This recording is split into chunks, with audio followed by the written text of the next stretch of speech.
just want to say, chocolate is scrumptious when it crunches. That's why I love Nestle Crunch.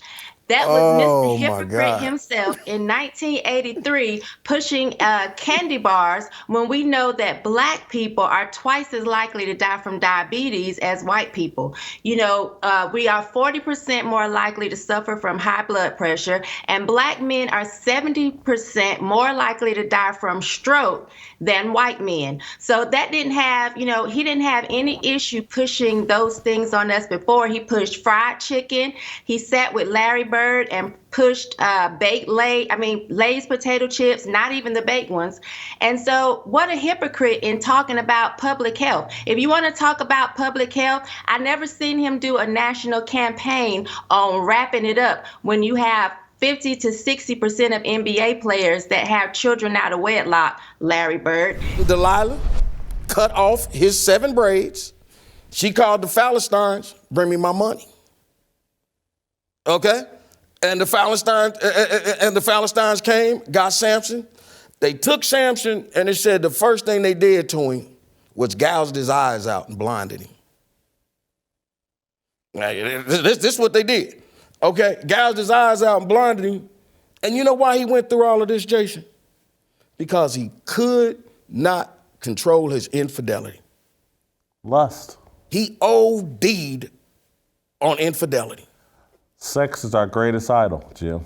Jason, I just watched a sermon this weekend, minister out of Indianapolis, talking about how sex is our greatest idol and the wickedness of idolatry and how we become obsessed with sex and we make all kinds of bad decisions. Continue on, Jim. Well, here's the moral of the story, just to keep it just short, just like my sex life short. I'm still trying to figure out, why is Will Smith so insistent on showing the world that he's his wife's bitch? Why do you feel the need to allow her to humiliate you like that? There is no way that I would ever sit my husband at a table and not feed him. She set him at that table only to embarrass him. And now I don't know if he thought this interview was him, making amends or taking back his manhood, but it was an epic fail to now come out and say, we're not monogamous. I had my fantasies too. That's foolishness. You're saying that after your wife has humiliated you in front of the world, and why? You didn't owe any of us an explanation. If your wife cheated and you took her back, you all made vows to each other. All right, Green Bay Packers, looks like Aaron Rodgers' death has been greatly exaggerated. He's still Aaron Rodgers. Jason, I'm not going to use that term last time that you're a little bit upset about, but this is why you stick with the supermodel.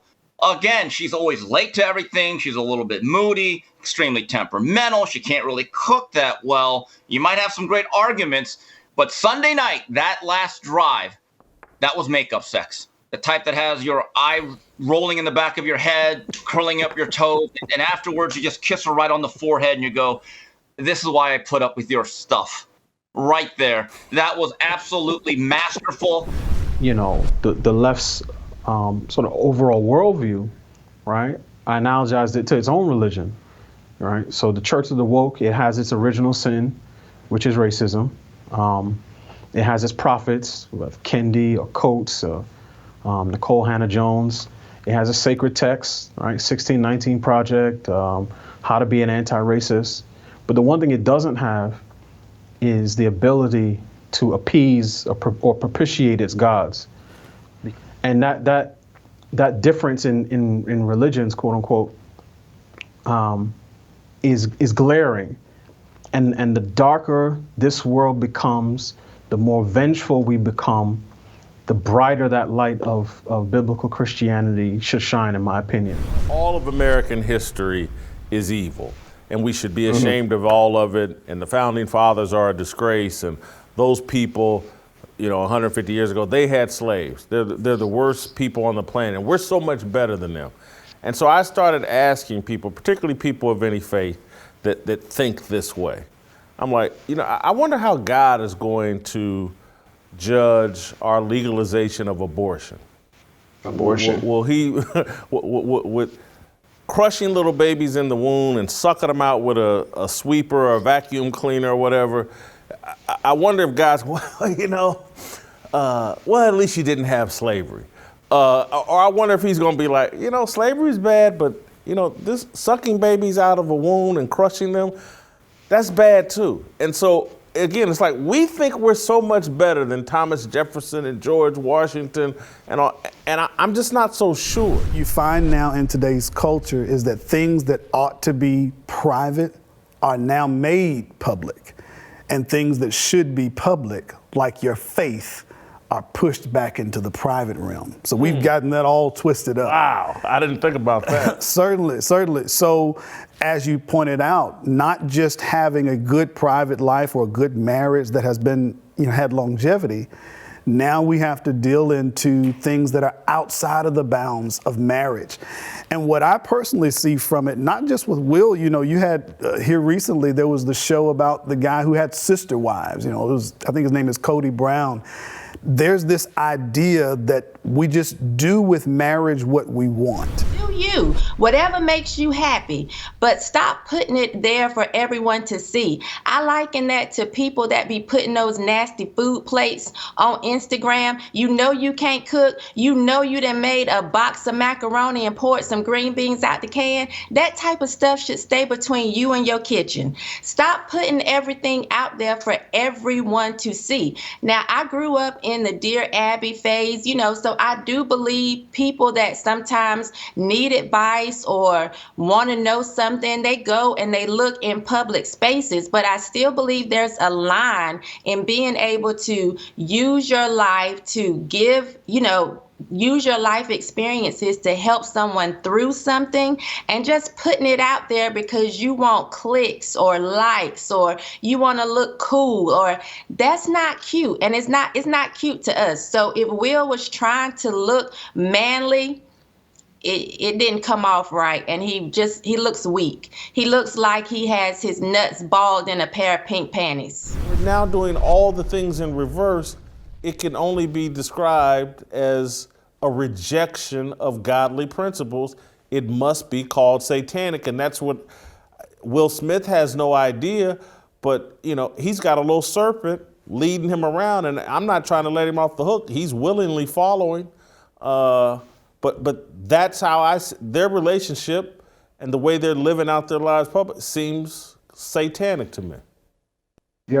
I've said many times that once you reject God, once you reject Christian principles, and maybe you think of yourself as an atheist or agnostic or something else, but once you reject that, you're going to fill it with something else. That God-sized hole in your heart is going to be filled with something else. And we know how the devil works. We know how Satan works. Like he perverts things that are godly. Black Lives Matter should be at the forefront of every policy that we ever do in this country. It can't just be carrying a sign or being on a commission. You actually have to stand up. I want to tell you something. Over 40% of the deaths from COVID in my state are my black neighbors, even though they make up less than 14% of the total population. We're talking about abortion. She's turned it into COVID. She's turned it into Black Lives Matter. They're playing a game. Yeah. This is so obvious. They're using race. It's the red flag or towel they wave in front of a bull. Look over here and ignore the reality, and we keep going for it. And there's statistically a much higher likelihood that you are unvaccinated than if you go to church every week and you're white and you voted for Donald Trump. That's just the facts of the demographics. And yet the way this tension is constantly framed is these are all just Trump voters, because they're literally dying in order to create this sort of two-tiered apartheid system. This is the greatest power grab, multinational power grab, peaceably, without tanks in the streets, that we've ever seen in the history of Western civilization. And I think for this to be defeated ultimately, because they're not going to stop, this is the moment. They have been waiting decades for this moment, for some form of a great reset. They're even using phrases I used to tell my audience, don't say things like New World Order out loud. It makes us look like freaks. These guys on the left, they just say this stuff out loud now. F the Police was on there, and everyone, they were this revolutionary group that stuck it to the establishment.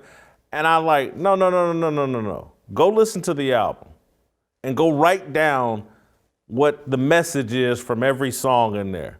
And it's all highly negative, highly profane, highly degrading towards black people, women, promotes violence towards black men.